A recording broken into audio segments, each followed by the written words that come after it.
Bueno, bienvenido. ¿Cuánto hace que estamos tratando de coordinar esta capacitación? Así que estoy Costó. fascinada. Estoy en modo figurita difícil, ¿viste? Pero nos acomodamos. No, por favor, no, al contrario, sabemos que estás muy ocupado, siempre estudiando, trabajando, estudiando mucho, ¿eh? Y escribiendo mucho.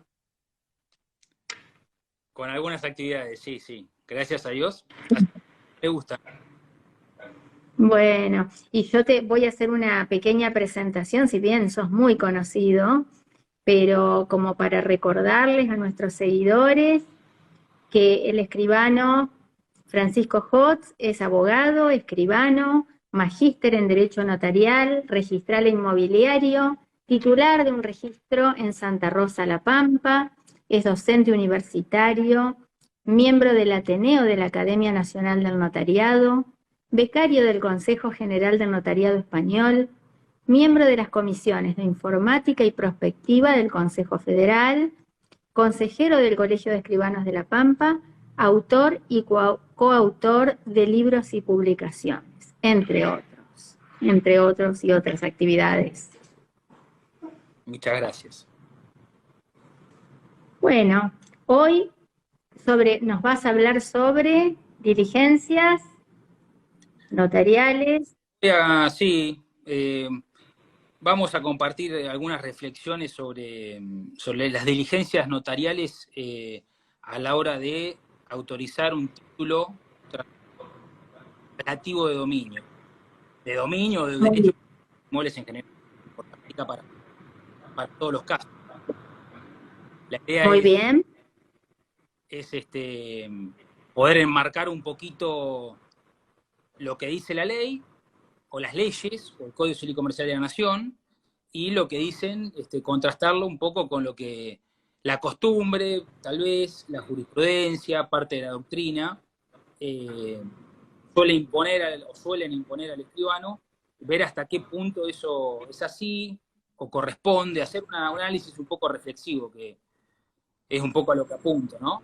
Pensar un poquito más, darle una vuelta de rosca a algunas cosas que el notariado en general siempre toma como verdades reveladas, sin analizarlas en profundidad.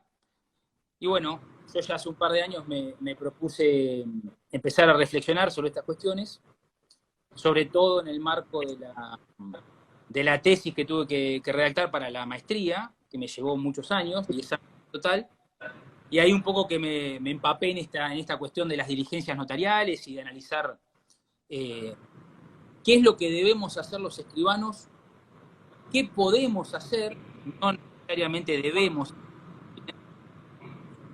y también darle una mirada comparativa por eso el título que elegimos, una mirada comparativa con lo que es un sistema, a ver, antagónico al nuestro, opuesto, que es el sistema de common law, ¿no? Específicamente el sistema de transmisión inmobiliaria en los Estados Unidos, que es un poco el que rige los criterios de transmisión o los criterios jurídicos de todo el mundo que adhiere a este sistema legal, ¿no? Del derecho común. Bien. Y ahí por ahí vamos a unas cuestiones novedosas, que mi idea es que empiecen a ser parte del debate. Perfecto. Así que cuando vayan haciendo preguntas, yo te hago señas y pregunto. Te Dale, transmito la pregunta. ¿Te parece? dale, ningún problema. Bueno, muy bien. Bueno, si te parece, ya somos 118, ¿no? Bien, estamos bien con el número. Sí, 121 ya. 121, bien. Bueno, a ver, en principio, como para darle un marco, la charla de hoy vamos a hacer, o vamos a ir llevando la charla hacia una estricta comparativa entre el sistema jurídico argentino y el sistema Ujú. jurídico de derecho civil en general. Ahora les voy a hacer una pequeña introducción para que sepan a qué me refiero. Y el sistema de derecho común, que es el sistema de common law. Bien. Bien. Hay diferencias, esto lo vemos cualquier escribano en ejercicio que se ha formado en la carrera de escribanía, en la universidad notarial, donde se haya formado, ha visto que existen estos dos sistemas que son en muchos aspectos antagónicos, ¿bien? Esencialmente diferentes. El sistema de Common Law, que como todos sabemos es un sistema que prescinde de la figura notarial, ¿bien? Prescinde, pero no solo de la figura notarial, prescinde del instrumento público en general. Es decir, allá en esos lares que podríamos contemplar Estados Unidos, todos los países del Commonwealth, ¿no? El escribano de Londres, el notario de Londres es un caso particular, pero en general la figura notarial y el instrumento público no existen en esos sistemas, ¿bien? A diferencia de el mundo de origen romano-germánico, o de derecho hispánico, que también se llama derecho civil, que es el sistema al cual nosotros pertenecemos. Las diferencias, digo que son esenciales y ontológicamente hablando existen, porque hay toda una cultura diferente respecto a cuál es el rol que cumple el Estado en las contrataciones. Entonces, por un lado vamos a tener al derecho anglosajón, que se sustenta mucho en la libertad, en el libre ejercicio de los derechos, a un extremo tal vez. Por lo tanto, adhiere a una postura, es decir, se ha tomado una decisión legislativa en esos países de eliminar o que no exista el instrumento público por sí. Por lo tanto, no existe un notario, en este caso particularmente hablando, no existe un notario que asesore ni que redacte el instrumento público a la hora de contratar en materia inmobiliaria, ¿bien? Y vamos a enfocarnos en lo que es lo inmobiliario porque después es muy amplio, ¿no? En cambio, los países de tipo, o que tenemos una raíz romano-germánica, sí, a ver, desde el derecho romano, con la creación de los tabellones, ¿no? Y luego con la Escuela de Bolonia, y luego con la invasión visigoda a lo que fue Hispania, y esa conjunción, los visigodos que eran un pueblo germánico, y Hispania que era una provincia romana, esa conjunción de normas que dio origen a lo que nosotros llamamos el derecho romano-germánico, siempre se tuvo en cuenta, a través del desarrollo normativo, la existencia, o se consideró la existencia de un funcionario, un oficial público, que cumplía un rol esencial para el desarrollo del derecho, que era acompañar al ciudadano común, ¿bien? Darle un apoyo al ciudadano común a la hora de contratar. Claro. Uno de los ejemplos históricos que mejor grafican cuál fue históricamente la función del notario en este sistema de derecho, es el fuero juzgo. El fuero juzgo fue uno de los primeros cuerpos normativos, supongamos que llamémosle un código civil, que se crea en España visigoda. Escrito en español antiguo, pero de un contenido muy rico en materia notarial, porque en ese texto se cuenta, ¿no?, cuál era el rol que tenían que cumplir los notarios para evitar los fraudes a los comerciantes. Porque ¿qué ocurría hasta ese momento? Cualquier persona, cualquier delincuente, falsificaba una norma, un decreto real, y exigía impuestos que técnicamente no existían. Entonces se empezó a darle intervención al notario para certificar las leyes. Porque imaginemos, ¿no?, una sociedad, no te digo medieval, pero del siglo XIV, ¿bien? Del siglo XIV, que tenían, una formación muy rudimentaria y necesitaban que haya un representante del Estado que asesore a ese ciudadano común en las contrataciones y le diga lo que es legal, lo que no es legal, que califique los actos en los cuales participaba. Entonces, por eso hablaba de la ontología de la función notarial, ese concepto que también tiene que ver, y hay una influencia religiosa, ¿no?, del cristianismo, en este sentido de acompañar al ciudadano en su vida cotidiana, no existía en los países de origen anglosajón, ¿bien? Que tuvieron una impronta, una impronta que también tiene que ver con lo religioso, tuvieron una influencia más bien protestante, puritana, países que tenían más que ver con el calvinismo que con el catolicismo, tomaron una vía distinta.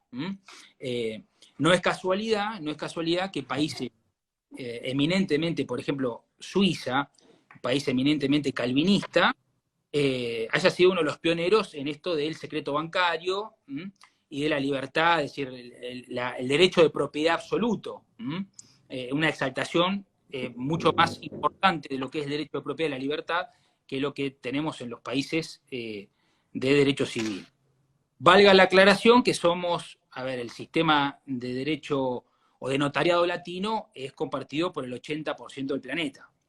Bien, es decir, no somos una excepción, somos la regla, bien.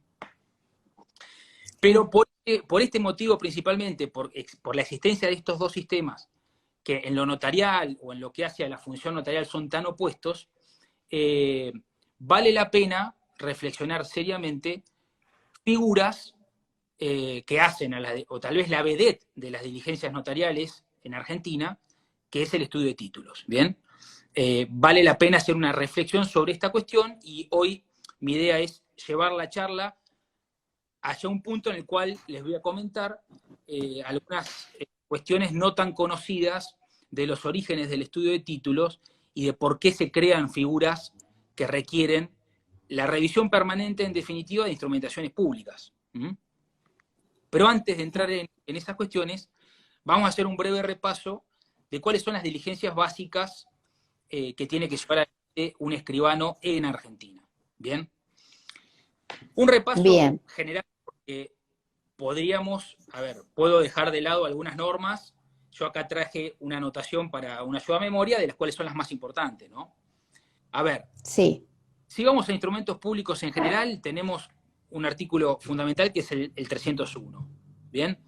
El 301, ¿qué exige al escribano? Exige que el escribano califique los presupuestos del acto y que configure el acto técnica y jurídicamente. ¿Bien? Entonces tenemos que preguntarnos, ¿cuáles son los presupuestos del acto jurídico? Ahí ya tenemos que ir a parte general de derecho civil y analizar los presupuestos del acto jurídico válido. Y vamos a tener dos presupuestos que tienen que ser calificados por el escribano, que son la capacidad y la legitimación. ¿Bien?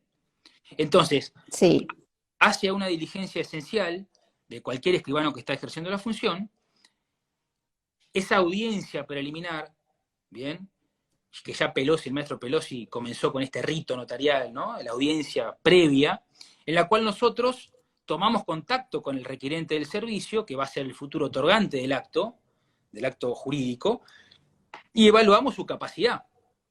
¿Bien?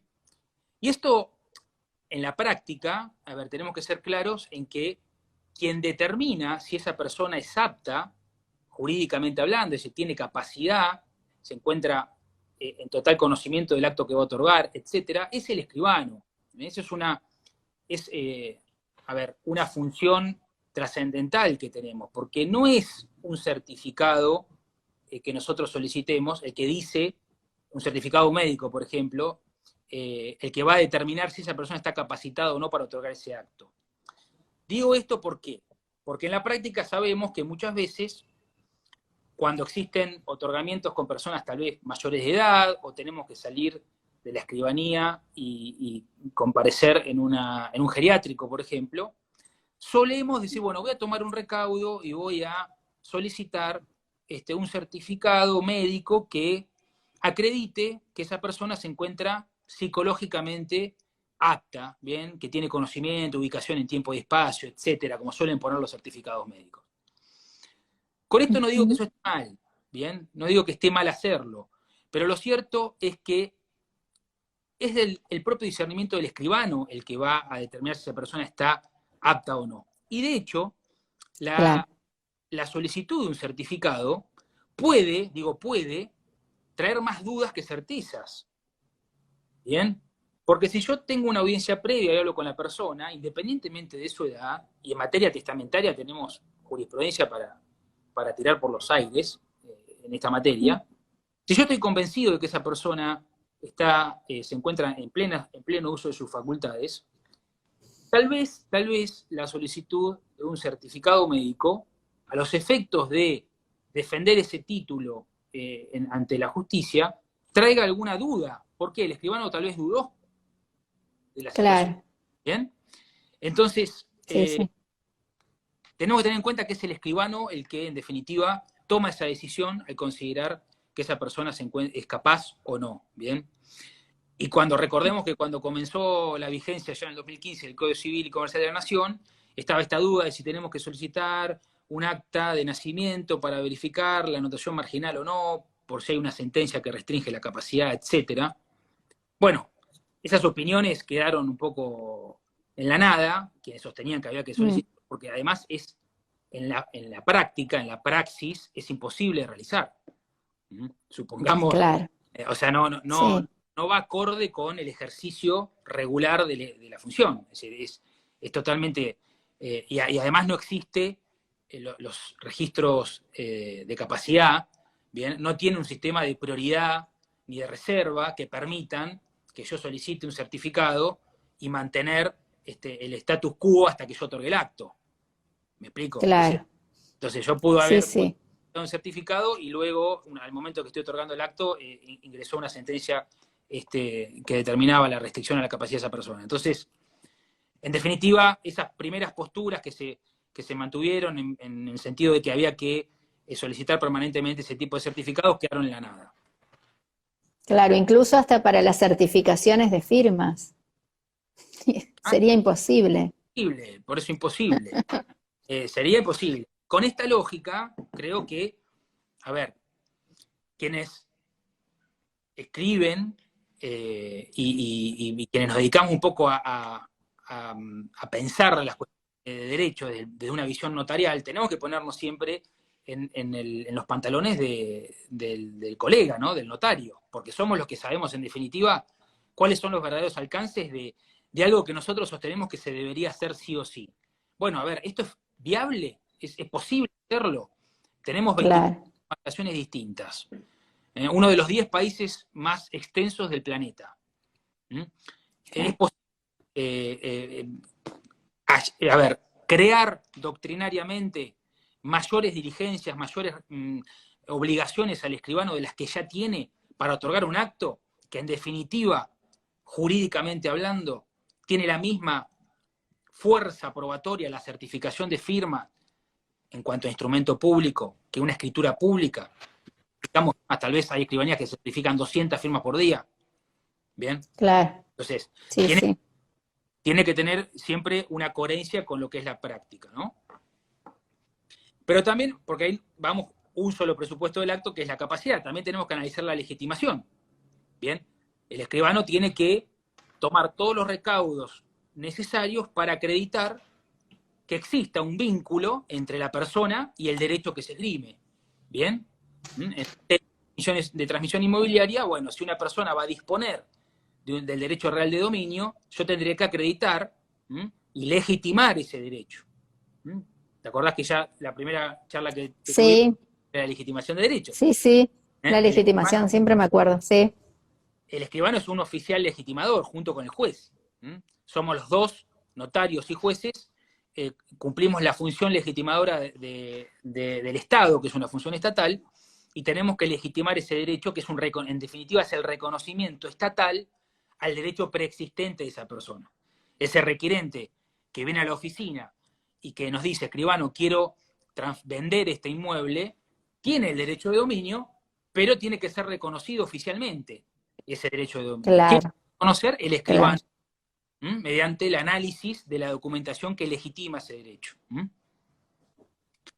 A su vez, otro artículo, así pasamos el 301, otro artículo importante es el 307.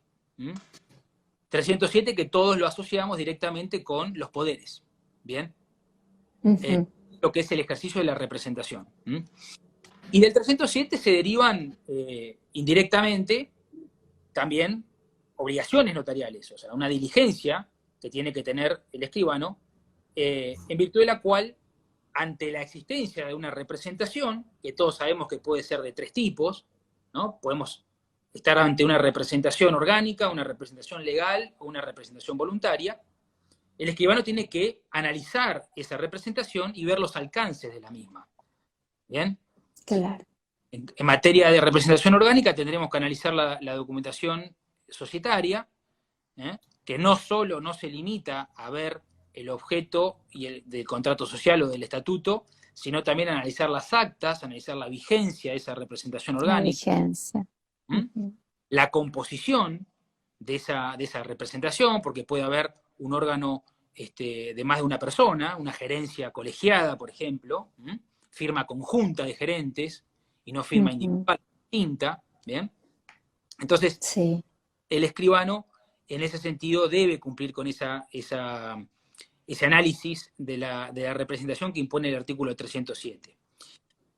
Cuando tal vez tenemos o estamos frente a casos de representación legal, hay que hacer un análisis por ahí un poco más minucioso. Sabemos que en la representación legal, caso típico, tenemos el de los menores, ¿bien? Y el de aquellos inhabilitados como género, de esas personas con capacidad restringida.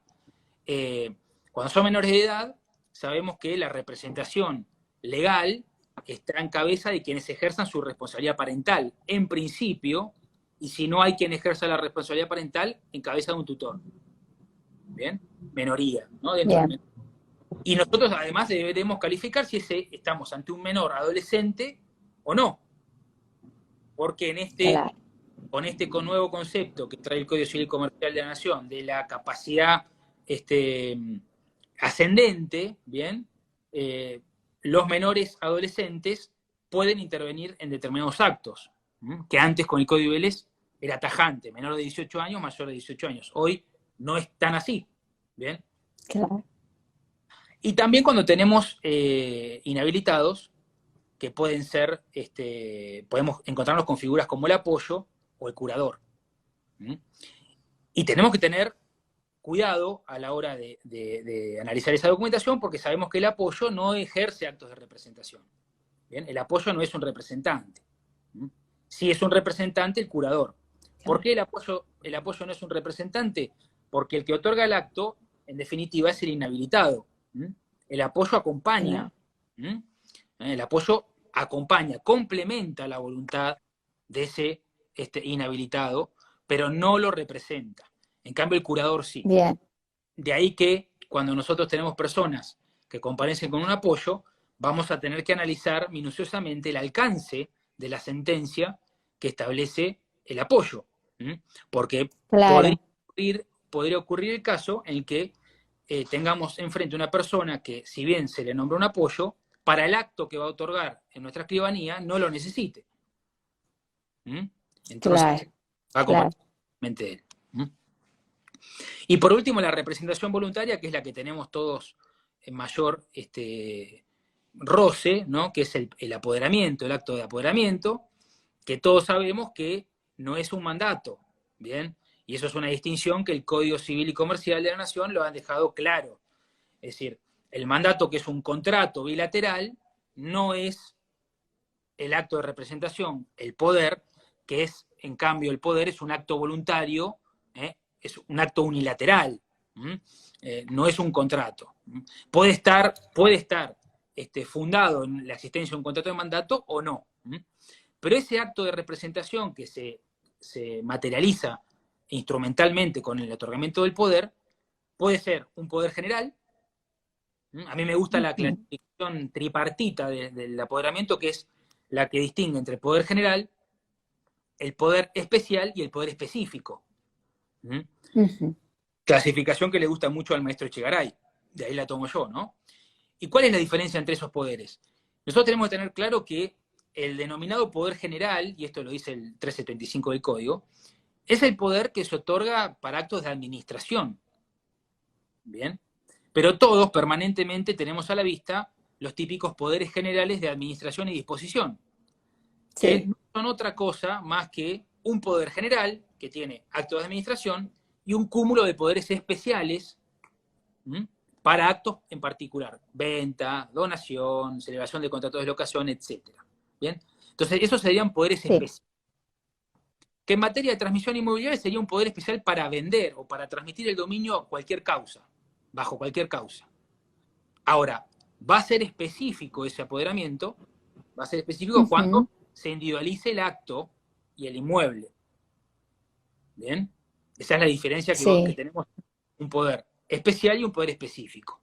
Típico caso del poder, que es o denominado poder especial irrevocable, que se hace con un boleto, o sea, para autoescrituración, con facultad expresa para autocontratar, ahí estamos en presencia de un poder específico. ¿Bien? Que no sirve para ventas, sirve para esa venta en particular. Esa venta. Entonces, ¿qué es lo relevante en cuanto a la diligencia del escribano respecto de estas, cuando tenemos a la vista representaciones o actos de representación?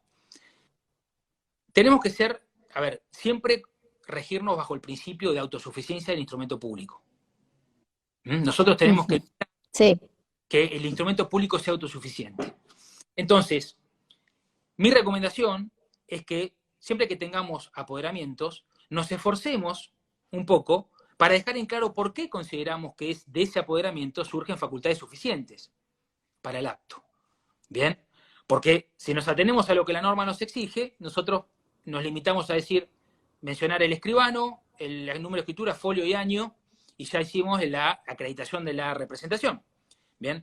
Pero hace a la autosuficiencia del título el hecho de que nosotros vayamos un poquito más allá y digamos por qué ese apoderamiento, por ejemplo, tiene facultades suficientes.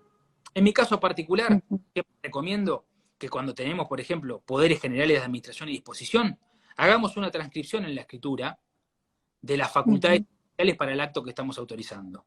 ¿Bien? Y el hecho de que nosotros hagamos una transcripción en la escritura tiene que ver con todo lo que vamos a hablar hoy, ¿no? Es algo muy trascendente, porque recordemos esa distinción entre hechos auténticos y autenticados. ¿Bien? Es una constancia notarial la transcripción que hacemos nosotros. Por lo tanto, ese texto que nosotros transcribimos está amparado, está embebido del 296, tiene fe pública. Y el hecho de que tenga fe pública exige de la sociedad su creencia. ¿Bien? E impide, a la sociedad le impide dudar de que el texto del poder que yo tuve a la vista decía que tiene facultades para venta específicamente. ¿Bien? Entonces el 296... Claro, Sí, Lau, decime. No, que yo hago unos poderes a veces y siempre le pongo al apoderado que tiene facultad expresa para el otorgamiento de poder, cuando tiene que otorgar un poder. Perfecto, claro. Sí, y en lo que suelo transcribir partes es cuando en las actas de las actas de directorio, por ejemplo. Correcto. O de las ordenanzas, depende del acto, ¿no? Quien intervenga, suelo transcribir, pero en otros poderes, en otros actos no he transcripto, sí he puesto con facultades expresas para vender, así en general. Está perfecto, está perfecto. Es decir, pero está bueno transcribir la partecita, claro, porque la muchas facultad. veces hay artículos que demandan, tomar una decisión, porque tal vez hay términos ambiguos, ¿bien?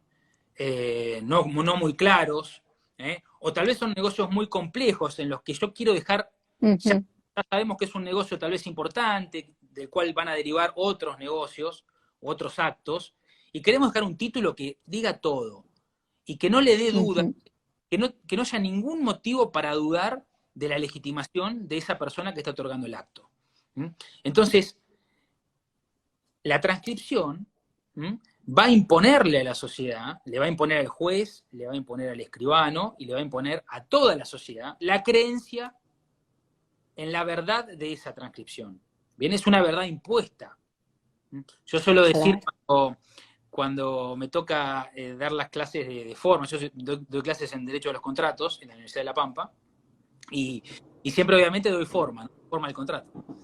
Y uno hace un esfuerzo en explicar que la fe pública, por eso el instrumento público, es la verdad jurídica. En la vida social, en la realidad humana, nadie tiene la verdad, ¿bien? Pero jurídicamente hablando sí existe una verdad. Esa verdad es la verdad que dice el hecho auténtico, que está embebido de fe pública. Entonces, para eso existe, tiene un sentido, un sentido social de que exista, hay un sentido social de que exista esa fe pública. Seguridad jurídica, garantizar la paz social y garantizar el normal desarrollo del derecho. Es decir, no es caprichoso el hecho de que exista un 296 y en todos los países que tenemos un origen común exista el instrumento público. Claro. ¿Ya? Sí. Sí, Lau, no te escuché, me hiciste la No, pregunta. no, se quedó detenido, pero no, ahora sigue bien. Bien, bien. Avanzando un Yo poco. igual estoy acá con el WhatsApp, que cualquier cosa me van avisando, si no se escucha, no se ve o algo. Dale, Mm. dale. Artículo 23 de la ley registral, de la de 7.801. Todos lo conocemos, que nos impone tener el título a la vista y los certificados registrales. Ujú. ¿Bien? El título a la vista y los certificados registrales. Artículo que tiene que ser a la vez analizado con la vigencia del Código Civil y Comercial de la Nación, con el artículo 1902. Porque la ley registral se encargó de regular los aspectos registrales, es decir, se redactó desde la óptica de un registrador, no desde la óptica de un escribano. Entonces, ¿por qué exige tener el certificado a la vista? Porque hay principios registrales, por ejemplo, el tracto, ¿bien?, que tiene que ser cumplido, y hay medios de publicidad registral, embargos, inhibiciones, etcétera, que se dan a conocer a la sociedad en general a través de certificaciones. Pero el 1902 complementa ese artículo 23 porque ya se redacta del lado del notario, de la función del escribano. Claro. Entonces, son dos artículos complementarios. Pero ¿qué reflexión tenemos que hacer con respecto a la diligencia del escribano? Las certificaciones registrales, por ejemplo, el escribano va a tener que analizar, va a tener que hacer un examen de esa documentación registral que tenemos a la vista. ¿Bien? Y hacer un examen tiene que ser concienzudo en el sentido de que podemos tener, o existe como género, una patología registral que se le llama inexactitud, como género, ¿no? La inexactitud registral. ¿Qué es la inexactitud registral? Es un género que comprende algunos errores, fugas u omisiones del registrador. Entonces, nosotros podemos tener a la vista un certificado que no anoticia ningún gravamen o embargo, ¿bien?, o ningún gravamen o medida cautelar sobre el bien. Pero ese gravamen o medida cautelar puede existir. Entonces, nosotros tenemos que ser cautos en esto y saber cuál es el alcance de nuestra responsabilidad. Y en ese sentido, el criterio general es que el escribano debe agotar todos los medios que tuvo a su alcance para conocer la existencia de un gravamen o una medida cautelar. Entonces, vamos a un ejemplo claro. La existencia de embargos o de inhibiciones, lo más común. ¿Cuál es el único medio que existe para tener conocimiento de su existencia? El certificado registral. ¿Bien? Por lo tanto, si nosotros tenemos a la vista un certificado registral que una vez analizado no denota, no publicita ninguna medida cautelar, en caso de que haya existido una medida cautelar y el registro no la haya informado, va a haber una responsabilidad estatal, responsabilidad del ente registrador. ¿Bien? ¿Por qué? Porque ese es el único medio que tiene el escribano para conocer la medida cautelar. Lo mismo con las inhibiciones, ¿correcto? Ahora, eso no ocurre con, por ejemplo, las hipotecas, con los gravámenes, con algunos gravámenes, ¿bien? ¿Por qué? Esto no es un caso de laboratorio, estoy trayendo a colación jurisprudencia. Sabemos que es una costumbre notarial que tiene reflejo en normas provinciales, en algunas sí, en otras no, lo de la nota marginal de hipoteca en el título. Bien, nosotros cuando es de buena técnica, si hipotecamos un inmueble, asentar una nota marginal en el título antecedente o en el título de dominio del inmueble hipotecado que publicita cartularmente, publicidad cartular, ¿bien? Ujú. Recomiendo la tesis de Marcelo Urbaneja al respecto, de la publicidad Sí.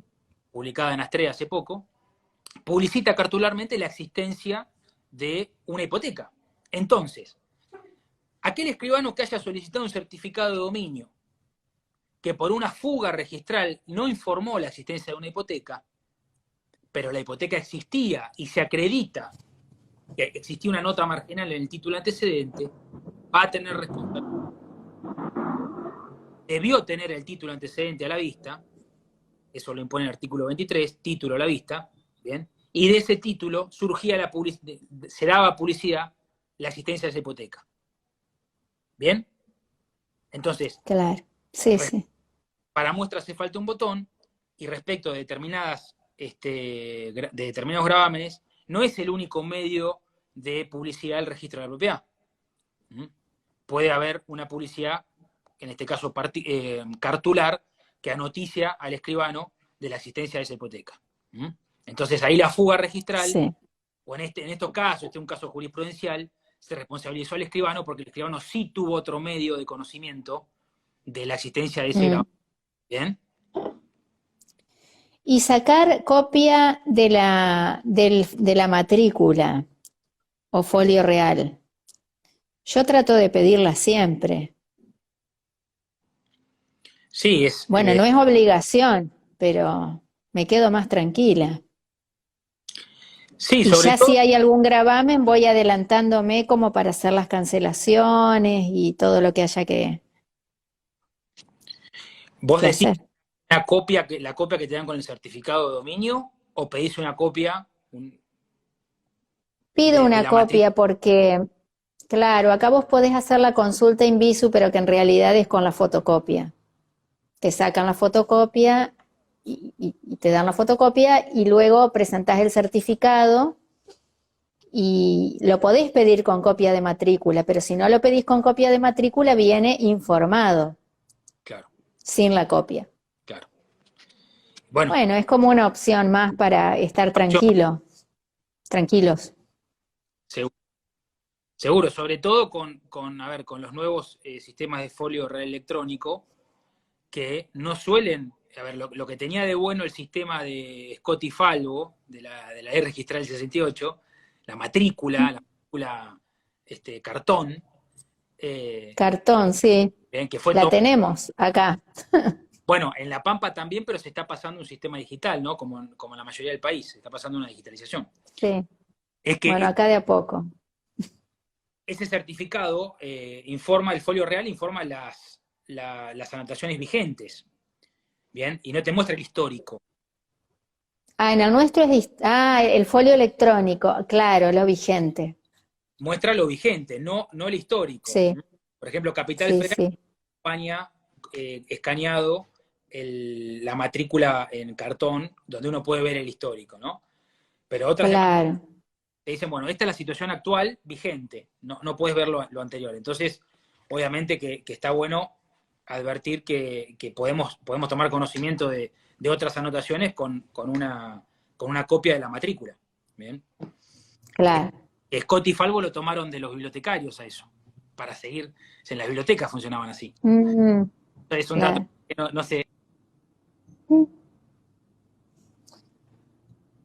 Me parece que se corta un poco. Voy a activar comentarios, porque se corta un poquito. Dale. Pero no sé si es a mí o cualquier cosa que nos avisen. Claro, Scott y ¿Vos me Falvo lo escuchás ahí? tomaban entonces de los bibliotecarios. Sí, Claro, para seguirle el hilo al libro, ¿no? Para dónde iba, quién se lo llevaba, porque un libro tenía una matrícula, ¿no? Y nosotros pasamos al sistema, un inmueble tiene una matrícula y ahí se anota todo. Entonces podemos ver el histórico. A diferencia del sistema viejo, teníamos que ir a los libros, a rastrear, a navegar, para encontrar la historia registral de cada inmueble, ¿no? Y por último, a ver, ya hablamos del 23 de la 17801, del 307 del 301, del 1902, que opiné en sentido de que hay que asociarlo siempre con el 23, que es ese artículo que nos exige hacer un examen de la documentación y las constancias registrales. Y por último, las calificaciones impositivas del acto, ¿no? Los escribanos somos agentes de percepción de impuestos, entonces tenemos un deber y tenemos diligencias que debemos complementar impuestas por normativas fiscales, provinciales y nacionales. Entonces tenemos que calificar, tenemos que tener una formación, obviamente, en ese sentido, impositiva, tenemos que estar preparados para poder determinar y individualizar hechos imponibles, y por lo tanto aplicar diferentes resoluciones, la 2141 del 2006, la resolución del COT, y bueno, etcétera, ¿no? Son, a ver, Muchas. secundarias en el sentido, son muchas, y mutan permanentemente, además, mutan permanentemente y tenemos que estar muy actualizados. Gracias a Dios Sí. tenemos especialistas que nos actualizan permanentemente en la materia, ¿no? Gracias a Dios, sí, exactamente. Pero bueno, a ver, ese es en términos generales, los artículos que genéricamente contemplan las diligencias básicas que tiene que hacer un escribano. Ahora bien, vamos a otra cuestión fundamental, que es la buena fe. La buena fe del hombre común. Bien, la buena fe del hombre común. Citando a Chesterton, ¿no? ¿Por qué hablo del hombre común? ¿Y por qué lo asocio con las diligencias notariales? Porque este criterio jurisprudencial y doctrinario que tiende a asociar las diligencias que hace un escribano con la buena o mala fe del adquirente, tiene que ser revisto. En mi opinión, tiene que ser revisado, tiene que ser reflexionado. ¿Por qué? Porque las diligencias que hace un escribano pertenecen al fuero íntimo del escribano. Nunca un escribano va a poder determinar si la persona que está adquiriendo un derecho tiene o no buena fe. ¿Me explico? Es decir, el hombre común, que es el sujeto de derecho, no tiene la obligación o la necesidad de conocer en profundidad cuáles son las diligencias que tiene que hacer un escribano, o cuáles son los recaudos que se tienen que tomar, ni tampoco está en condiciones de analizar técnica y jurídicamente el acto que se está celebrando, porque lo redacta el notario, ¿bien? En caso de transmisiones de dominio. Y acá yo te traigo, por ejemplo, una cita del maestro Miguel Falvo, autor de la ley registral, ¿bien? Uno de los autores, en mi opinión, de los grandes maestros del derecho notarial argentino, que en esto siempre tuvo una posición muy clara, y yo me considero un discípulo de él en esta materia, que decía, a ver, Falvo decía, quien adquiere la posesión ha recibido el inmueble mediante la tradición que le ha hecho la persona a quien él cree dueño, punto 1. Nadie se opone al ejercicio de su derecho, ¿bien? Pagó el precio de la compra. Quien transmitió la titularidad de dominio le otorgó la correspondiente escritura pública. El acto se otorgó ante escribano. El dominio del tramitente tenía la publicidad que le confiere el registro. Esa se acreditó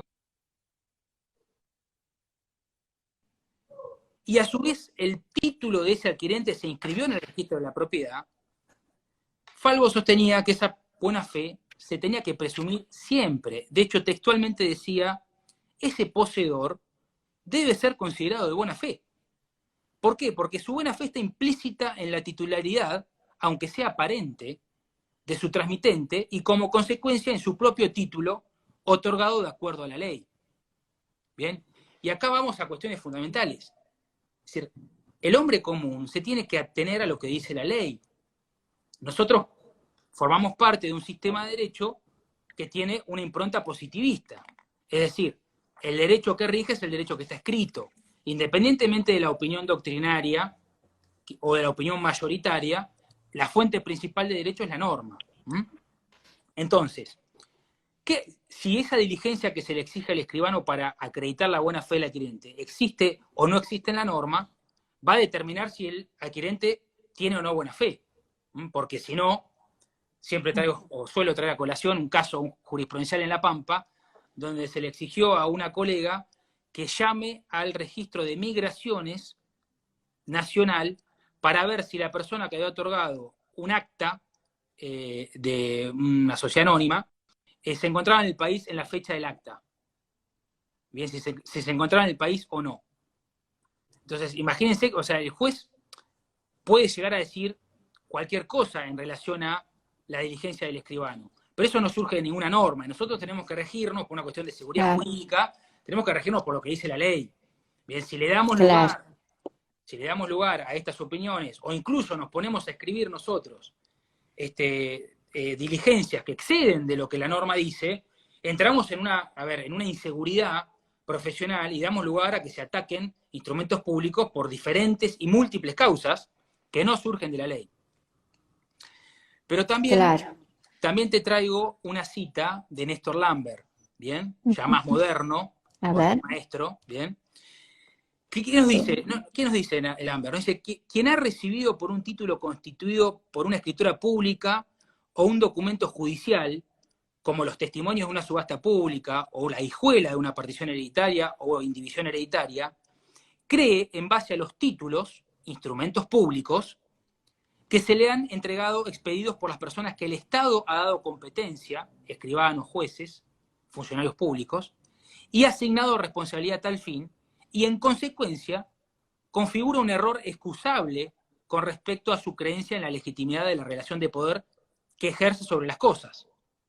Entonces, dice Lambert, los errores u omisiones en el proceso notarial o judicial que no surjan de modo ostensible de los documentos, títulos, recibidos y en base a los cuales ejercita sus respectivos derechos, no pueden concluir en su mala fe sin desconocer la eficacia legal de los instrumentos públicos, artículo 296, sino que a la inversa, crean la convicción del justiciable de tener un derecho legítimo.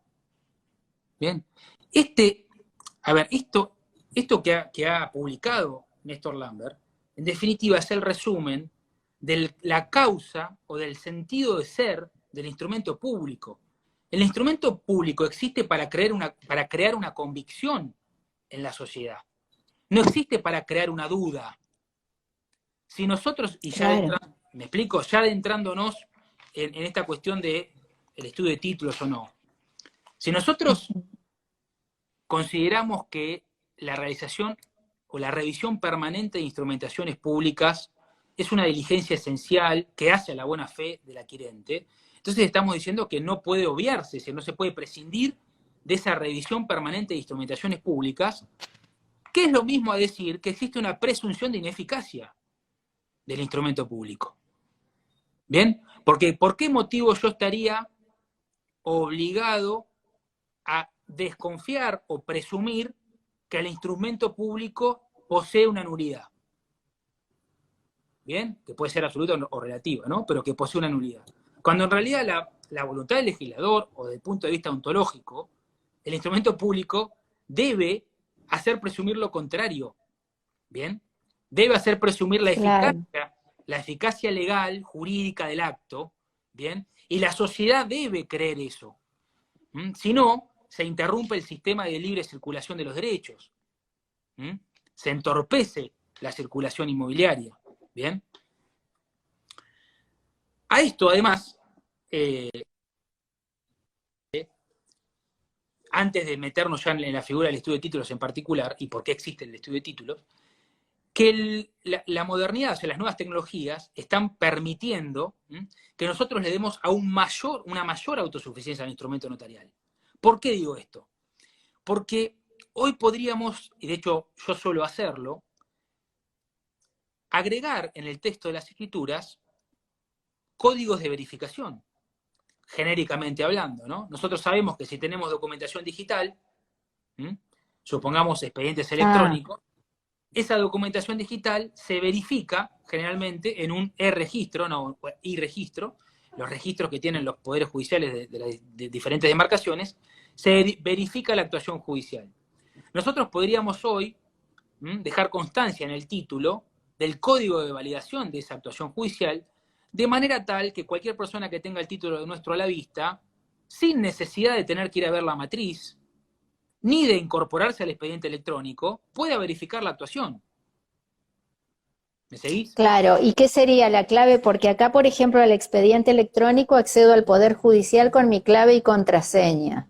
Así accedo. No tengo un código particular para ese expediente, es para todos los que yo estoy.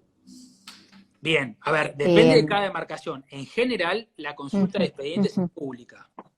Bien, entonces, la ujú. forma que tiene, o sea, cómo y lo mismo aplica no solo para expedientes judiciales electrónicos, para el expediente electrónico, sino también para documentación administrativa.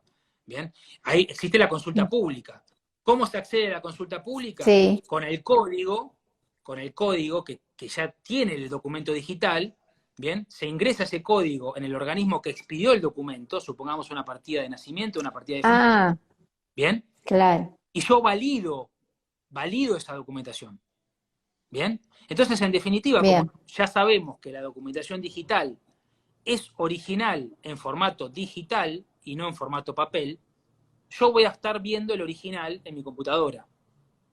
Yo voy a tener un título a la vista que me está informando cuál es el código para validar esa actuación digital o ese documento digital administrativo, y yo puedo tranquilamente, a través de la página web del organismo que la emite, colocar ese código y ver el original. Entonces, ¿a qué apunto con esto? A que la modernidad, ¿bien?, las nuevas tecnologías, ya va a quedar en desuetudo esta cuestión de analizar, ir a ver papeles, revisar, porque va a estar todo interrelacionado y va a ser de acceso digital, se va a permitir su verificación digital. Además, contemplemos en qué situación queda el título si nosotros consideramos, vamos a recordar cómo viene la mano, ¿no? Si consideramos que tenemos que hacer un estudio de títulos o ver las matrices y ver los antecedentes de ese título para legitimar el derecho, ¿en qué situación va a quedar ese tracto abreviado, esa venta por tracto abreviado que se hizo en un expediente electrónico o con un expediente electrónico? Que sabemos que en la mayoría de las demarcaciones la documentación original en papel se escanea y se sube al sistema. Es decir, el original Ujú. no lo tenemos, ni lo vamos a tener. ¿Bien?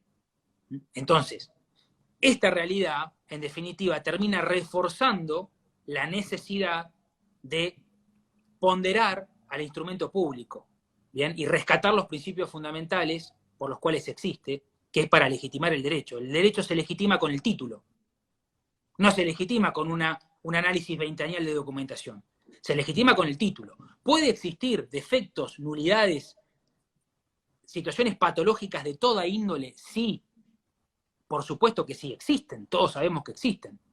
¿No se tienen que hacer estudios de títulos? No, de ninguna manera. El estudio de títulos es una herramienta más, pero no, en mi opinión, es un error conceptual asociar la realización de estas diligencias, no solo el estudio de títulos, sino todas las diligencias notariales, con la buena fe de ese adquirente inmobiliario. ¿Bien? Hay que escindir esas dos cuestiones. Y esto fue muy bien tratado por un fallo del año pasado, creo que fue, del doctor Guardiola de la Cámara de Junín, que tuvo, bueno, todos lo conocemos al doctor Guardiola, siempre nos capacita, es Sí, un... sí, El sí, doctor sí. Guardiola tuvo un caso en el cual una escribana había autorizado una escritura Ujú. que venía de un tracto abreviado, ¿bien?, en cuyo expediente se había presentado un hijo, un heredero preterido. ¿Bien? Mm, El heredero se había presentado en el expediente reclamando derecho y luego de su presentación la escribana autorizó la transferencia con el heredero declarado. Bien, que era uno. Supongamos que eran dos. ah. Había uno presentado y el otro que estaba declarado. Y uno, sí, Pero ¿qué ocurre? A ver, si aplicamos el 1902, el escribano tiene que hacer un examen de la documentación, ¿bien?, técnico, y tuvo que advertir que en ese expediente se había presentado un aparente heredero reclamando derechos. claro, Entonces, esa situación se tuvo que haber trasladado al adquirente o frenar la escrituración, dependiendo del criterio de cada uno. Sin embargo, se otorgó el sí, acto. Entonces, acá el doctor Guardiola tuvo que analizar en definitiva la buena fe de ese adquirente, que bajo la lógica. ¿Por qué? ¿Por qué tuvo que analizar la buena fe? Porque acá había habido un defecto en la legitimación, había habido un defecto en la claro, diligencia del escribano, que no advirtió eso. claro, Entonces el doctor Guardiola dijo, claro. bueno, a ver, yo acá tengo un adquirente, que ese adquirente no lo dijo así, ¿no? Yo estoy interpretando, estoy hablando por el doctor, me estoy poniendo en la Sí, cabeza del sí. doctor. Entonces dijo, el adquirente es un hombre común. El adquirente no sabe, si tiene un expediente a la vista, no sabe ni por dónde empezar. Lo lee al revés, no tiene por qué saberlo. ¿Bien? Entonces, ¿en qué confía ese adquirente? En el opus del notario confía. En ese funcionario u oficial público que interviene en la operación y que garantiza, que legitima el derecho en representación del Estado. Yo tengo al Estado enfrente mío. ¿Bien? Entonces, este fallo mantiene la buena fe del adquirente con independencia de la deficiente legitimación del derecho del escribano y hace responsable al escribano por el daño ocasionado, pero mantiene la buena fe del adquirente. ¿Me explico? Claro. Y mantener la buena fe del adquirente implica mantener el derecho, mantener el contrato, porque fue un adquirente de buena fe y a título oneroso. ¿Bien? Claro. Y creo que eso, a ver, ese fallo que por ahí pasó desapercibido, es fundamental porque nos dice que en realidad no es unánime la jurisprudencia, ni tampoco la doctrina, que considera que el estudio de títulos o toda deficiencia del escribano conlleva la mala fe del adquirente. No, ojo, hay gente que está empezando a rever esta situación. Y este es un antecedente importante. ¿Bien? Sí. Pero bueno, ahora sí. ¿Alguna pregunta hasta acá, Laura? Porque yo por ahí hablo... No, No paro. no. Están todos conectados. No. Podés continuar. Si vamos a la figura del estudio de títulos, Sí. específicamente, que es, como decía en un principio, es la vedette de las diligencias. Digo que es la vedette de las diligencias, no porque sea la más importante, sino porque es la más compleja. ¿Bien? Es sobre el tema, corren ríos de tinta. Incluso es habitual encontrarse con estudios de títulos que requieren la participación de varios colegas de diferentes demarcaciones en diferentes lugares del país. Sí. Bien, es todo una reconstrucción muy compleja y muchas veces, de imposible cumplimiento. ¿Bien? De imposible cumplimiento.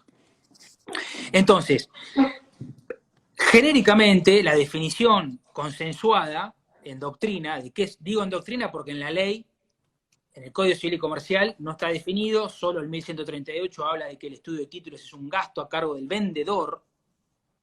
Es la única mención que existe en el Código respecto a la existencia de estudio de título, y ni siquiera habla del comprador ni de la buena fe, habla de un gasto a cargo del vendedor. ¿Bien? Claro. Pero entonces la definición que tenemos consensuada en doctrina es que el estudio de títulos sería un dictamen jurídico sobre la bondad o no, la observabilidad o no de ese título que es el antecedente de dominio. ¿Bien? Ese dictamen busca advertir la existencia o inexistencia de nulidades, ¿bien? O de eventuales defectos, evicciones en el derecho. ¿Bien?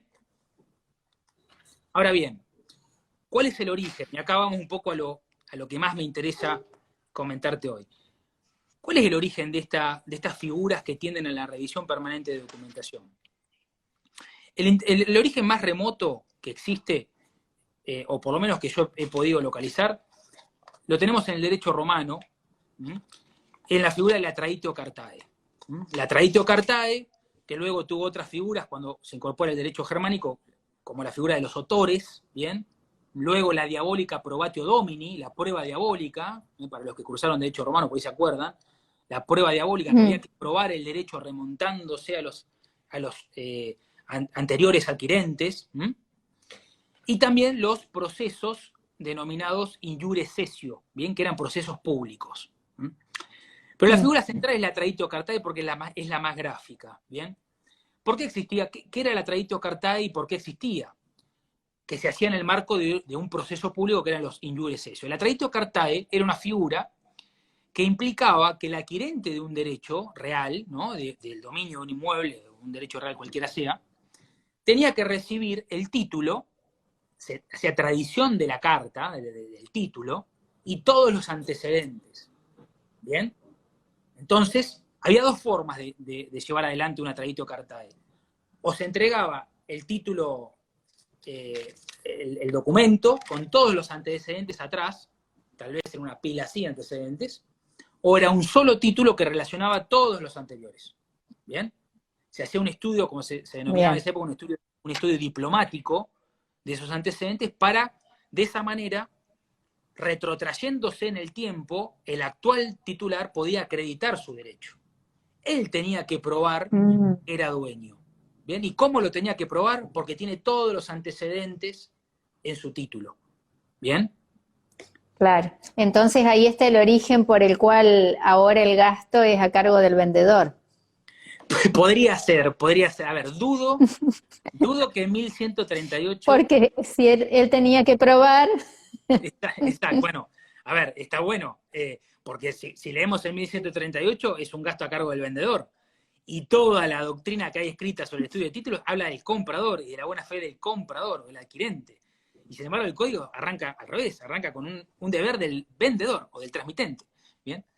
Técnicamente del por vendedor... eso, el que leyó, digamos la parte histórica o los antecedentes históricos, dijo, le corresponde al vendedor.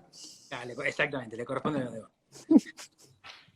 Pero bueno, a ver, ¿cuál era la característica principal del derecho romano en la época en que existía la figura de la traditio cartae? La inexistencia de instrumentos públicos.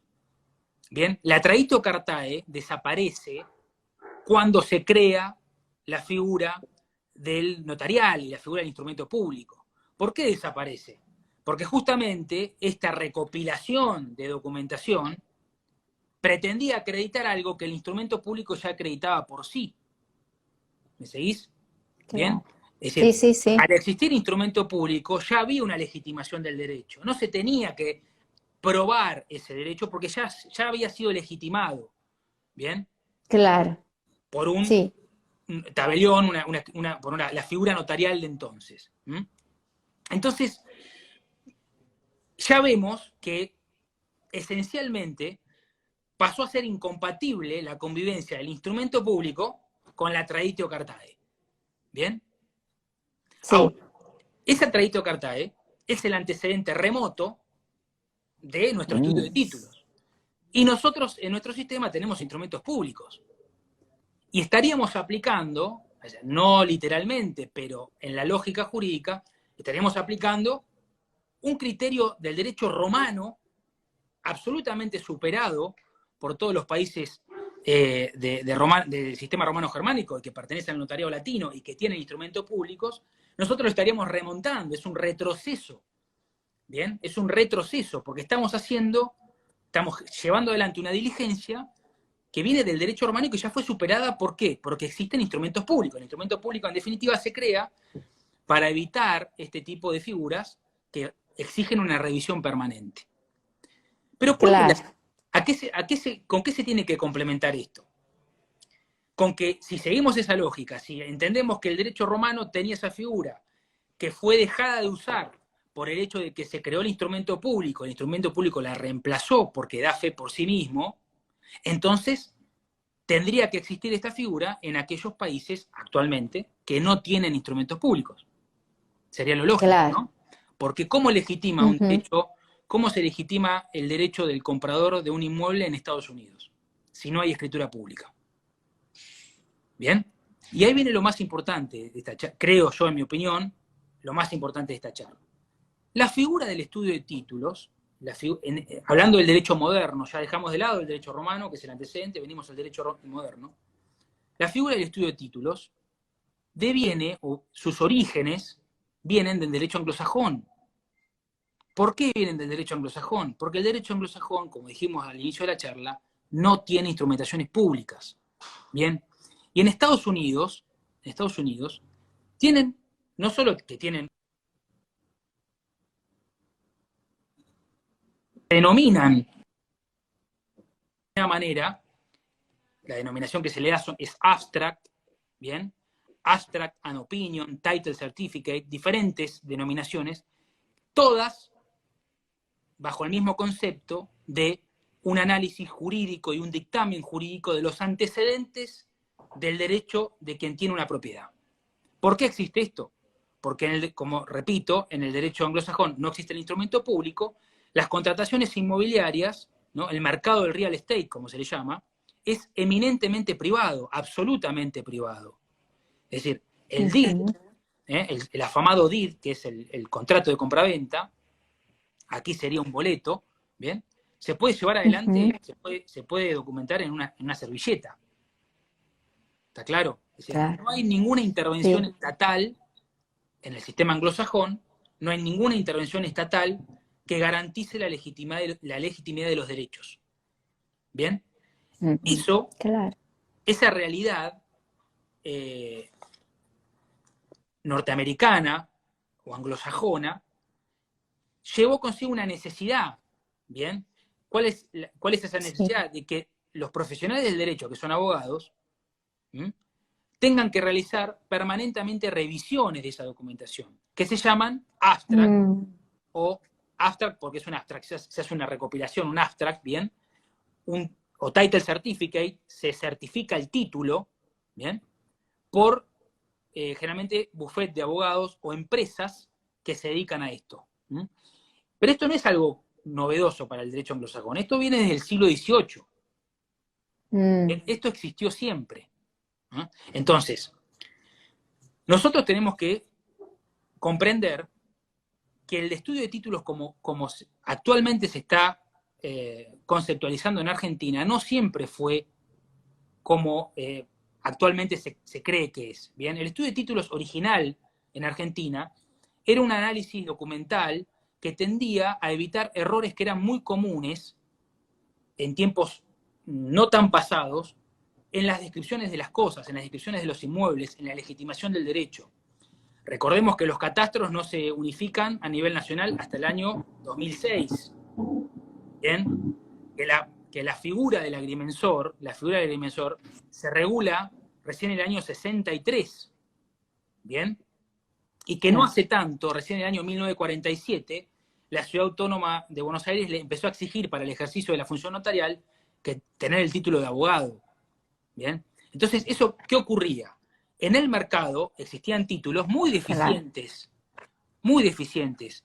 De hecho, por lo menos en la provincia de La Pampa es bastante común encontrarse todavía con títulos que describen los linderos con los apellidos de las familias lindantes. Sucesión de Juan Pérez. Sí. ¿Bien? Bueno, y con croquis hechos a mano. ¿Está? Sí, todavía existen títulos que se describen conforme a un croquis, no con un plano. Es un instrumento público autorizado por el catastro, que es un registro público, sino con un croquis hecho a mano. Eso que trajo para la circulación inmobiliaria argentina, trajo una serie de patologías, que cómo se buscaban subsanar a través de lo que se llamaba estudio de títulos, que era un análisis que llevaba a determinar que esa cosa que se estaba vendiendo o transmitiendo era efectivamente la que se poseía. ¿Bien? Tenía más que ver con la determinación del objeto del derecho real. De ahí que... Claro. Con razón, los agrimensores, por ahí, ellos siguen, yo escucho que los agrimensores dicen del estudio de títulos surge, o sea que ahí está la parte histórica. Claro. Ellos hablan de estudio de títulos, que yo la verdad no sabía ese origen, pero ellos te hablan del estudio de títulos y yo pensaba, o sea, decía, bueno, no sé por qué dirán estudio de títulos, en realidad. Porque tiene su origen en que el agrimensor vino a responder a una necesidad, ¿bien? A una fuerte necesidad de determinación del objeto del derecho real, de la cosa, del inmueble, porque circulaban títulos que no tenían la determinación correcta, ¿bien? Sumémosle que el registro de la propiedad, la ley nacional es del año 68, ¿bien? 63 agrimensores y 68 la ley nacional de registro. Entonces, yo te traje, mirá, no sé si se ve. Sí. Bueno. Estudio de títulos del Banco Hipotecario Nacional. ¿Y eso qué es? Un plano. Un plano. Bien, es un plano. El Banco Hipotecario Nacional, que fue uno de los pioneros en esta realización de estudio de títulos, se dio cuenta que otorgaba, es decir, tenía garantías hipotecarias sobre inmuebles que estaban defectuosamente descriptos y después tenían problemas a la hora de ejecutar. Entonces el propio banco tuvo que empezar a hacer croquis por agrimensores, a los cuales se los llamaba títulos definitivos, de las manzanas, ¿bien? En este caso de la ciudad del barrio Parque, de la Ciudad Autónoma de Buenos Aires, y se denominaba cada inmueble, catastralmente, antes de que exista el catastro institucionalmente, ¿bien? Y eso evitaba los defectos en las descripciones de los títulos. Entonces, ese fue el sentido originario del término o el concepto de estudio de títulos en Argentina. ¿Bien? No se trataba de un dictamen jurídico sobre la bondad de los derechos, sino que Claro. pretendía lograr una mejor determinación del objeto. Mira, acá tenés otro ejemplo. ¿Bien? Barrio Sí, Parque, tenés la delimitación de los inmuebles. de las manzanas. Exacto. Ujú. Barrio Parque, Palermo Chico, ¿no? Esto es es un plano, en definitiva. Ahora, ¿qué ocurre? Cuando se logró consolidar ese trinomio que actualmente tenemos, excelente trinomio, envidiado en el mundo, de registros notariales con profesionales del derecho altamente capacitados que acceden a la función notarial a través de un concurso, generalmente de oposición, ¿bien? Junto con registros catastrales, que también son registros públicos. El registro notarial es un registro público, interviene un oficial público. Registro catastral, que es el encargado de la determinación física, geodésica de los inmuebles, también un registro público, que emite instrumentos públicos. Bien, y registro inmobiliario, que también es público, bien, y emite instrumentos públicos. Ese trinomio dio una seguridad jurídica que hizo que para la década del 60 los bancos, el banco hipotecario, por ejemplo, deje de hacer estudio de títulos. El estudio de títulos fue Claro. de lado, sin consecuencias jurídicas, ¿bien? Esto lo explica magistralmente Marcelo Falvo, ¿bien? El hijo de Miguel Falvo, Marcelo, tiene varios artículos publicados sobre este tema, que son mi fuente, donde explica que esto, o sea, el estudio de títulos cayó en desuetudo porque ya la función que cumplía fue reemplazada por la función de los catastros, a la cual se le agregó además la función del registro de la propiedad y la función del escribano altamente capacitado, ¿bien? Que hacía esa conjunción, daba una seguridad jurídica superadora a lo que era el estudio de títulos. Pero ¿qué ocurre? Ese estudio de títulos fue resignificado, lamentablemente, y se matizó con el concepto del estudio de títulos anglosajón. Y nosotros tomamos, Claro. ¿bien? Tomamos este concepto de que es un dictamen sobre un título, un instrumento público, ¿en base a qué? A directivas que venían generalmente de la banca internacional. Y para darles ejemplos, porque si no es una afirmación que por ahí puede ser vaga, ¿no? Decir, bueno, esto viene de la consecuencia de una internacionalización de prácticas bancarias. Tenemos, por ejemplo, el Acuerdo General de Préstamos del año 62, ya del año 62, fue el primer paso que se dio para internacionalizar prácticas bancarias relativas al otorgamiento de créditos hipotecarios. ¿Bien? Pero luego del 62, en el año 75, vino el Comité de Basilea, que el Comité de Basilea expresamente tuvo como principal objetivo la coordinación global de la reglamentación bancaria, incluidas las directivas internacionales para el otorgamiento de créditos hipotecarios. Entonces, yo te hago esta pregunta. ¿Qué esperamos que hagan los países periféricos del tercer mundo, ¿bien? O países en vías de desarrollo, si los popes del sistema financiero internacional acuerdan unificar la normativa bancaria en base a las normas y al derecho anglosajón, y por lo tanto exigen la realización de este abstract, que es un dictamen profesional a la hora del título. Los bancos norteamericanos, a la hora de otorgar un crédito hipotecario, necesariamente hacen el estudio de títulos, porque si no corren riesgos enormes. Bien, porque el documento que acredita la titularidad del propietario de esa persona que va a solicitar un crédito hipotecario es un instrumento privado, que no tiene ningún tipo de eficacia o de presunción de eficacia, ni fe pública. ¿Me explico? Entonces tiene que hacerse un estudio de títulos. Claro. Se ha internacionalizado esa práctica y en los países que tenemos instrumentos públicos empezamos a hacer análisis o abstracts, en definitiva, estudios de títulos bajo esta connotación, pero que en realidad Sí, sí. al mundo anglosajón. Al grado tal, y acá no hay que ser ingenuos, ¿bien? ¿Qué ocurre? Esa inseguridad jurídica del mundo anglosajón es, en definitiva, un gran negocio, ¿bien? Es un gran negocio. ¿Por qué? Porque la industria de los seguros de títulos subsiste por la inseguridad. Es decir, si se otorga seguridad jurídica, desaparece el seguro de títulos. ¿Bien? Entonces, la banca se dio cuenta de esto, los bancos norteamericanos se dieron cuenta de esto, y empezaron a querer participar del negocio de los seguros de títulos y de los estudios de títulos, de los abstracts. Y lograron que en el año 99 ya expresamente se sancione la ley de modernización de servicios financieros, en el año 99 en Estados Unidos, que le permitió a los bancos otorgar los seguros de título. Entonces, para el sistema financiero norteamericano, todo se cocina en el mismo banco. El banco al cual vos le solicitás el préstamo hipotecario, te estudia tu título y en base a ese estudio de título que hace el banco, considera si sos apto o no para asegurarte el título y emitir la prima. ¿Me explico? Claro, sí, sí, Es sí. un círculo que se alimenta, se retroalimenta, que subsiste al día de hoy. Yo, acá no traje la bibliografía, ¿no? Pero tengo bibliografía abundante norteamericana que analiza estas cuestiones.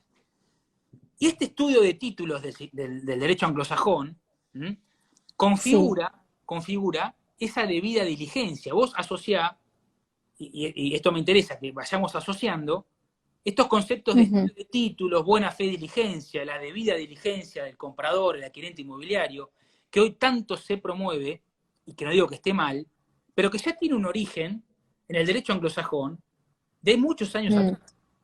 En el derecho anglosajón, con la ley del año 33, la ley de mercado de valores, cuando fue la crisis del año 30, ¿bien?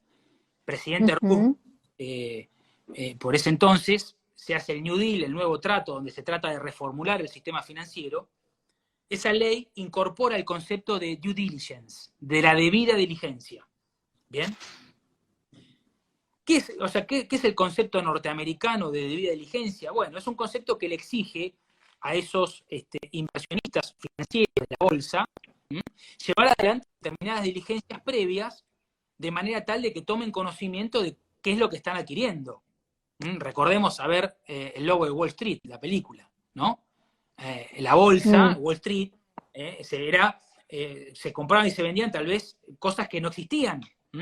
Entonces, se empezó a incorporar este concepto de debida diligencia como una necesidad, una diligencia que tenía que llevar adelante quien adquiría, por ejemplo, un paquete accionario de una sociedad, para tomar conocimiento real de la situación de los activos y los pasivos de esa sociedad.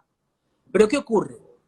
Como no existe mucha diferencia entre lo que es el mercado financiero en Estados Unidos con el mercado del real estate, porque hay informalidad en los dos mercados, ¿bien?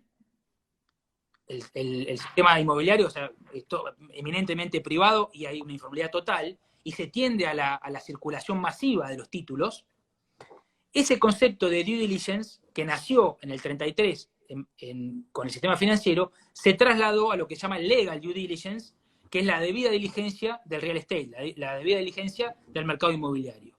Y se empezó a exigir, bajo este concepto de debida diligencia, que el adquirente de inmuebles en Estados Unidos haga, como debida diligencia, solicite la realización de estos abstracts, de estos estudios de título. ¿Bien?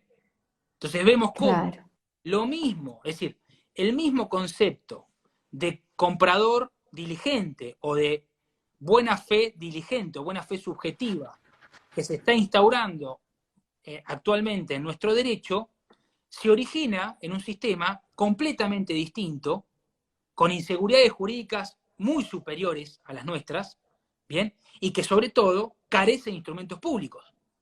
Entonces, mal podemos nosotros, en mi opinión, replicar el mismo sistema en un derecho nacional en el cual impera el orden público, porque en materia de derechos reales impera el orden público, ¿bien? En el cual existe un oficial público, existen instrumentos públicos, responsabilidades civiles y penales de ese oficial público que interviene, claro, es absolutamente distinto. No podemos exigirle, ni debemos exigirle a ese adquirente las mismas diligencias que en Estados Unidos, porque en Estados Unidos se corren riesgos que aquí no se corren. Y claro. no vamos a entrar, porque no nos va a dar el tiempo, porque ya los voy a aburrir, pero no vamos a entrar en lo que es el sistema registral de Estados Unidos. El sistema de recording, que es el masivo. Estados Unidos tiene 51 estados, que cada estado tiene su código civil independiente, ¿bien? Pero el sistema más utilizado es el de recording, donde se registra directamente cualquier cosa. No hay ningún tipo de filtro para la registración de una transferencia. Al grado tal que las empresas que venden y que comercializan estos seguros de títulos, porque es una industria privada, tienen registros de la propiedad privada que se llaman title plants, los title plants. ¿bien? El que googlee en YouTube. Ujú.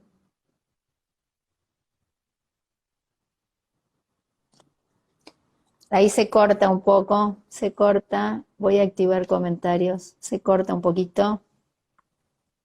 Como que se retrasa. Dale. Bien. Claro, y Bueno, toda esa, no me sale la palabra, pero digamos, todo ese procedimiento se ha trasladado a los bancos claro. de todo, bueno, por lo menos de Argentina, voy a hablar, Bueno, a ver, si vamos al caso argentino en ¿no? particular, el estudio de títulos nace de una exigencia de los bancos. Claro, ¿Bien? sí, sí, los bancos y ciertas instituciones, por ejemplo, acá el Consejo de Ciencias Económicas también lo exige. Bueno, pero Eh, para que no sea una mera opinión, bien, porque esto podría ser una especulación que hago yo, ¿no? Digo, bueno, a ver, los bancos anglosajones internacionalizaron criterios, protocolos de actuación que nosotros los tomamos, entonces replicamos cosas que son ajenas e incompatibles con el tema. Pero si vamos al primer fallo, o uno de los primeros fallos de Corte Suprema, bien, de la Nación, que reconoce la figura del estudio de títulos y la necesidad de hacer un estudio de títulos para acreditar la buena fe, que fue el fallo Inverfin, bien, del año 86, o casualidad que embebido de esta lógica de que son las entidades financieras las que exigen este tipo de diligencias, de debida diligencia que viene del derecho anglosajón, a la que sí, era una entidad financiera, ¿bien? Que hipotecó un inmueble y luego resultó que había un defecto, una evicción en el derecho. Entonces, ese fallo le exige a esa entidad financiera, ¿bien?, tener la debida diligencia. Entonces, sigue el criterio, no era una persona común el que tenía que hacer la debida diligencia, era la entidad financiera. Por el hecho de ser una entidad financiera se le exigía recaudos superiores, que, relacionado con esto de que en Estados Unidos las entidades financieras adherían a esta realización de estudio de títulos masivos, Inverfin tuvo un reflejo jurisprudencial con la Corte, donde le exigen a una entidad financiera la realización de un estudio de títulos para acreditar su buena fe. Y ese fue el puntapié para empezar a hablar de la buena fe, del estudio de títulos como una diligencia que acredita o que acreditaría la buena fe diligente del adquirente de inmuebles. Pero nació con el caso de una financiera, de una entidad financiera, no con una adquisición de un hombre común. Entonces, en definitiva, y como conclusión, para por ahí, si hay alguna pregunta la contestamos, sí. un repaso positivo del derecho nacional, tenemos que, y si quisiéramos relacionar o decir cuándo hay buena fe en el adquirente inmobiliario, tenemos que ir al 1051 del Código Vélez, bien, actual 392, y vamos a ver que el 1051, antes del año 68, antes de la reforma de la ley 1711, anulaba aquellos títulos, bien, decía, ¿no? Todos los derechos reales o personales transmitidos a terceros sobre un inmueble por una persona que ha llegado a ser propietario en virtud de un acto anulado, quedan sin ningún valor. Y antes de la ley del 68, de la reforma, era tajante, es decir, la doctrina de la jurisprudencia empezó a aplicar fuertemente el hecho de que no estaba adquirente de buena fe. ¿Bien? Entonces, si se anulaba el título antecedente, yo que había sido un adquirente de buena fe a título oneroso, perdía mi derecho. Y eso la doctrina y la jurisprudencia empezaron a considerar que era injusto. ¿Bien? Era muy injusto. Claro. Se exigió una modificación que llegó con el año 68, que incorpore la buena fe de ese adquirente. Y en el año 68 se agrega un párrafo, ¿bien? Al 1051 que dice, salvo, una excepción, salvo, los derechos de los terceros adquirentes de buena fe y a título oneroso, sea el acto nulo o anulable. En ningún momento se calificó esa buena fe diciendo que tenía que ser amparada con un estudio de títulos. ¿Bien? No se habló de eso. Claro. Se habló de la buena fe general, como principio general de los contratos, como principio general del derecho. La buena fe en la contratación. ¿Bien? La buena fe genérica que se presume. ¿Mm? Y por último, el 392 del Código Civil y Comercial de la Nación tampoco incorpora la necesidad de realizar un estudio de títulos para acreditar esa buena fe del tercero adquirente. ¿Bien? Pero sí hubo un supuesto en el año 98, el proyecto del año 98, y un artículo que fue el 2147, que intentó decir que el estudio de títulos hacía presumir esa buena fe. Literalmente decía, se presume la buena fe del tercero mientras no se pruebe que conocía o hubo de haber conocido la inexactitud del asiento a través del estudio de títulos. ¿Bien? Eso decía el proyecto del 98, pero quedó un proyecto. Nunca se materializó. Claro. Bien. Y al decir del maestro Carmiño Castaño, bien, no se materializó porque el legislador evita, algo así decía Carmiño Castaño, evita sancionar normas de imposible cumplimiento. Bien. Porque imagínense si consideramos que hay que hacer un estudio de títulos, en todos los casos para acreditar la buena fe, en qué situaciones quedan la enorme cantidad de situaciones patológicas que existen en el día a día. Expedientes extraviados, matrices que no se encuentran. Claro, sí. Bueno, Sí, como hoy estoy trabada para hablar, pero acá los expedientes se expurgan. claro, a los 10 años realmente, sí. Por eso nosotros también hemos adoptado ahora la práctica de imprimir incluso o fotocopiar las declaratorias en los expedientes papel, el inventario y agregarlos al margen de la escritura, porque cuando hemos ido a hacer un estudio de títulos nos ha sido útil también en todos estos casos en que no existen más los expedientes. Seguro. Entonces, a ver, si nosotros asociamos y tomamos como elemento bisagra la realización del estudio de título para determinar la buena fe, ergo, la realización del estudio de títulos es obligatoria porque si no se va a presumir la mala fe. Entonces, a consecuencia de ello, todas aquellas situaciones en las cuales el estudio de título no se puede hacer porque hay patologías determinadas, todos esos adquirentes van a ser de mala fe. Y además estaríamos considerando que el título suficiente al dominio no legitima el derecho por sí mismo. ¿Me explico? El 1892, título y modo, los desvirtuamos completamente. Claro. Además, el estudio de títulos puede ser perfecto y el adquirente tener mala fe también. Por supuesto. Tema aparte. Por supuesto. Tema aparte. La buena fe es un estado cognitivo íntimo de la persona. Bien. Si yo priorizo el estudio de títulos en relación a en los cuales el adquirente, actuando de mala fe, hace hacer un estudio de títulos porque sabe que no va a salir el defecto, porque no es un estudio de títulos, juntar su... Ahí vos sabés que se corta. A ver, No, decía que sí, como decís. se corta. Puede existir mala fe aún con la realización del estudio de títulos. Supongamos Claro. la sustitución de personas, caso patológico, habitual. Sustitución de personas. Nosotros en un estudio de títulos vemos un garabato. ¿Cómo sabemos que hubo sustitución de personas? ¿Y qué pasa si este adquirente actual conoce y sabe que hubo sustitución de persona en el antecedente? Y hace hacer un estudio de títulos para acreditar su buena fe. ¿Vamos a considerar que tuvo buena fe porque hizo el estudio de títulos? No. Entraríamos en un sistema, que creo equivocado, que es el de la buena fe tasada. ¿Bien? Nuestro Claro. sistema deja librado a la prueba la existencia de buena fe o no. No existe un sistema de buena fe tasada en el cual vos cumplís determinados requisitos y tenés buena fe. No, no. Hay que probarla, ¿bien?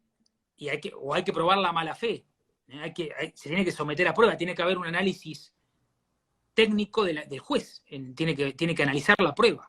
No sé, el juez no puede ampararse en la existencia o inexistencia de un estudio de título para determinar la buena fe del adquirente. Eso es un error conceptual. Claro. Mira, ahí te está diciendo Marcelo de Oz, qué gusto escucharte, brillante y claro. O Marcelo, un maestro en la materia, por supuesto, Sí, un gran cariño. por eso te lo...